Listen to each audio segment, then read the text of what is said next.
So some of you know of me, some of you have met me. Let me just start off briefly. I am a surgeon, clinical scientist, a Navy veteran, a teacher. I teach students and residents how to be a surgeon, and of course a sitting state legislator. I am so lucky to have so many different jobs, right, that I enjoy. I have been asked the question many, many times, what is a perfectly good doctor doing running for office? Well, I always have thought that the skills I have as a doctor help in communication.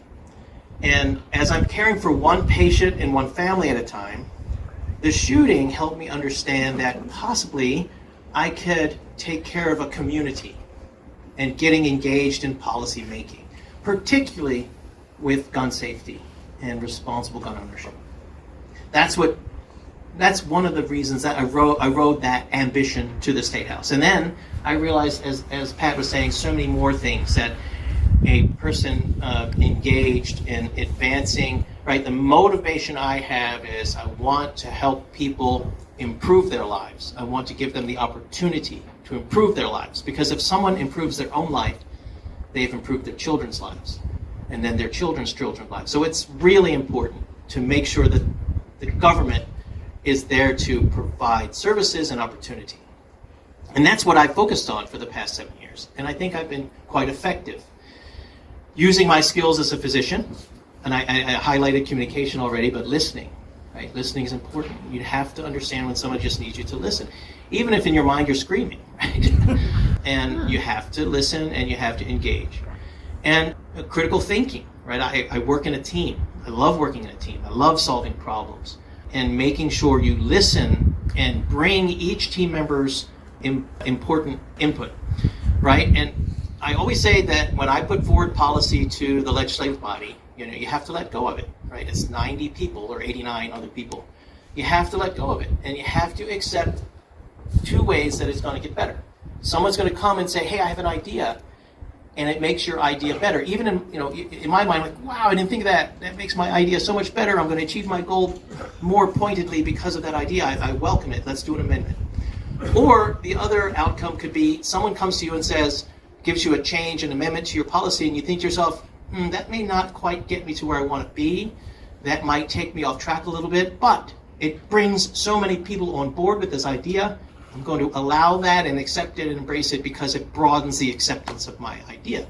Those are the two things that, one, I try to achieve as I'm working across the aisle and trying to get things done. So I think that my skills as a physician have made me an effective legislator, gotten 3 bills to the governor's desk, well, 2, and he vetoed them in a tantrum. And my third one is about to get there. I'm hopeful to get those other 2 back into statute. I've gotten a gun safety bill to the floor of the House, right? I talked to several of you tonight. It's something I worked with the NRA and the CDL for 2 years to get them neutral on this bill. It's still effective. It's a small, incremental, effective, meaningful change that we found agreement on. So it can be done. 6 years ago when I came to the House, we were still passing bills that expanded gun rights and guns everywhere.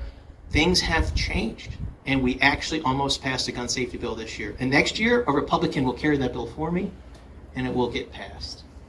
It's unfortunate, that's what it takes, but it will get passed. So change is happening.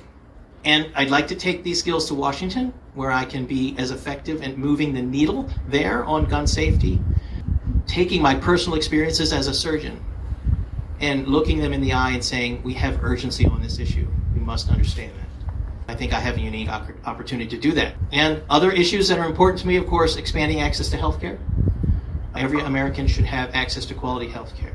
Gun safety, as we mentioned, and of course, immigration. This is a border district. We need to make sure that we're helping people that are coming from countries that are facing humanitarian crises get through the asylum seeking process in a timely manner and have an avenue to stay here legally while they're waiting for that to happen so they can support their family. I think the president and vice president are also addressing this in the countries themselves by reaching out to these triangle countries and helping them with the corruption that's leading to this humanitarian crisis. So the answer to that problem is multifaceted as well. Finally, let me tell you a little bit about the campaign. We know how important this midterm election is with a slim majority in the House. And CD2 is right on the middle of the highway to keeping this majority. This seat must stay Democratic. Really want to respect Ann Kirkpatrick and her service and keep this seat blue. I believe we must get the best candidate to the general to make sure the seat stays blue, and I believe I am that candidate because of my profile, my connection to the district, and my effectiveness that I've just described. The campaign overall is going very well. We've had over 3,100 individual donations. We've had support from national organizations. 314 Action is a national organization that supports scientists getting elected to Congress, and they endorsed me. I was their first non-incumbent endorsement of the cycle. New Politics is an organization that supports veterans. I'm a Navy veteran, and I was their first endorsement of the cycle. I have Bill Foster is a sitting congressman. He has endorsed me as a fellow scientist. So it's very exciting to get the campaign momentum going. Momentum is important as we move forward down this long runway, right? We've got a long way to go, but it's important to get an early start, build strength, and communicate your message, and that's how you win elections.